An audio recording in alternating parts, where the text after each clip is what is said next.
What is happening? All right, the fade, it went the way I knew that it would go. I knew it would come down to Richardson Hitchens straight punches. I knew that it would come down to Liam Paro trying to push the pace and try to kind of swarm him and get his way inside. Now, here's my thing, right? First of all, congratulations to Richardson Hitchens, because that man, I mean, he cooked. This is the best that we've seen of him. He was composed. He didn't let himself get overwhelmed. He didn't pick up his pace to try to match Liam Paro's pace. He stayed settled down and he settled that boy's rhythm down. He took a page out of the Devin Haney and the Cambosos book fight, and he took a page out of the Devin Haney and Regis Prograis book, because he stayed composed. He waited. He was timing Liam Paro, and he realized that although he has a herky jerky up tempo rhythm, if I snipe him, then he's cooked, right? I remember my predictions. I was saying, as long as he can keep those straight punches, on him, I thought that, to be honest, with the jab, Liam Paro will be able to try to slip and get over the top or work his way in. But him and George Kambosos, it's like Australian fighters, they never learned how to deal with the straight punches, because every time he would let that straight punch go, I mean, bro, he was running straight into those right hands, and he never knew, he could not close the gap without smothering himself and getting tied up. You know what I mean? He was either smothering himself and getting tied up. He would try to throw that left hand, but he was always slightly off. And then when the straight punches would come his way, he wasn't picking punches. He was trying to slip everything. It's like he never learned how to pick punches. And now what we learned from this is, one, Australian fighters, they don't know how to pick punches, and the American style is their kryptonite. And two, back to the Liam Paro Sabrina Matias fight. That fight only looked the way it did because he was able to get inside, and they were both, those inside type of fighters. He didn't have another dimension to his bag, Liam Paro. And I'm thinking, as somebody who sparred with Devin Haney, who worked with so many people, you would at least know how to pick punches and not just lunge in head first, right? Or come in leaning over your front foot with your jab because you're out of range. He had no idea how to close the gap. And that was the variable. That was the thing about his style that I did not expect. I knew he beat Sabrina Matias on the inside. I just didn't know he did not have a mid-range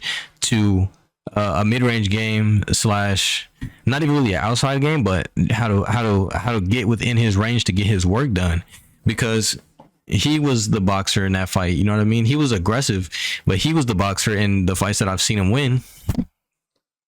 But in this fight, when he's on the outside of that range, he's dealing with a real tall, a long, he got a slick black fighter in front of him who he doesn't have that many knockouts, but the timing was there. The composition was there. The poise was there in Richardson Hitchens.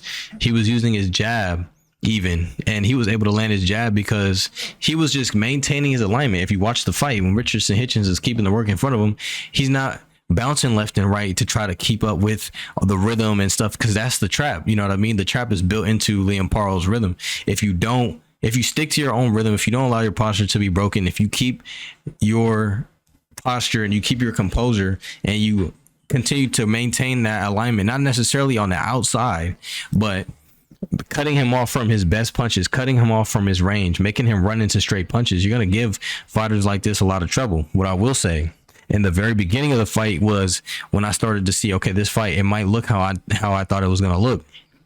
But once Richardson Hitchens settled down and his corner was like, hey, you got to let your hands go. This guy, he's coming in hot, but you have to be more active. Let your hands go. He stopped moving around so much and he started sitting down, and he just started using his straight punches, and he was not necessarily pushing them back, but he was keeping them in the middle of the ring.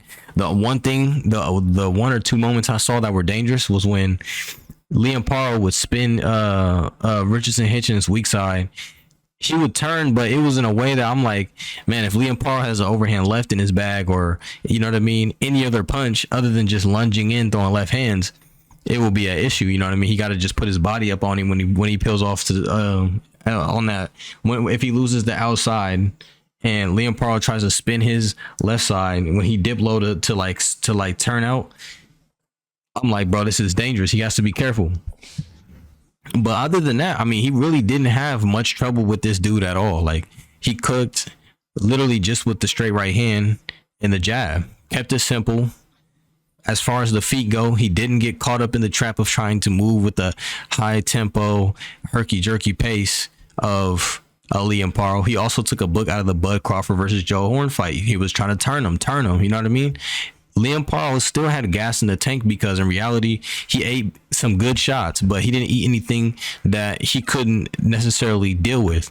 It was just frustrating to see. It was frustrating for him because he did not have the answer. His corner didn't have the answer, and he literally was just getting caught sitting right in front of him, literally like one of his countrymen, George Kambosos. Like, the only thing I will say also is I don't know what's next for Richardson Hitchens.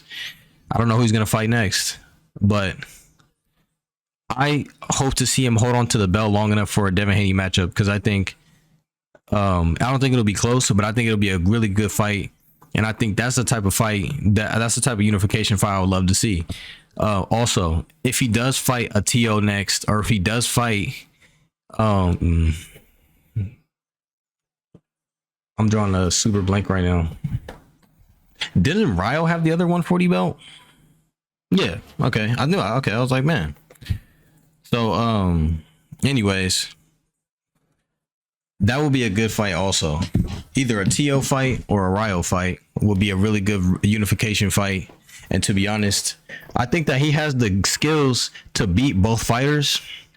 The only thing I'll say he does need to look out for is on those angles when he does get turned. If they do come in on an angle, if they do make it to where he has to readjust, he doesn't have the fastest feet of all time.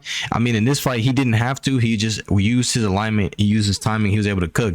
But when he does go and make those unification fights, both of those, you know, Teofimo and Ryo, they both have good boxing ability.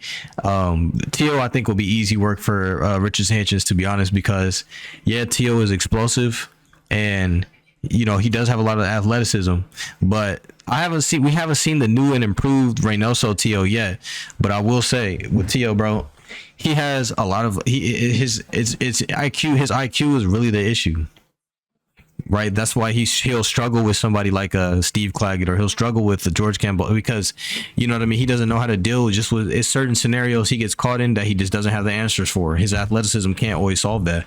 So I think that fight will be really good, and I think that the Jose Valenzuela unification fight will also be really, really good. We'll see what the future holds for Richardson Hitchens, but with that being said, this was a good fight. I was wrong in my prediction. That man made that shit look easy, and that's as he should. He's a world-class fighter. I'll catch you on the next fight. I'm gone.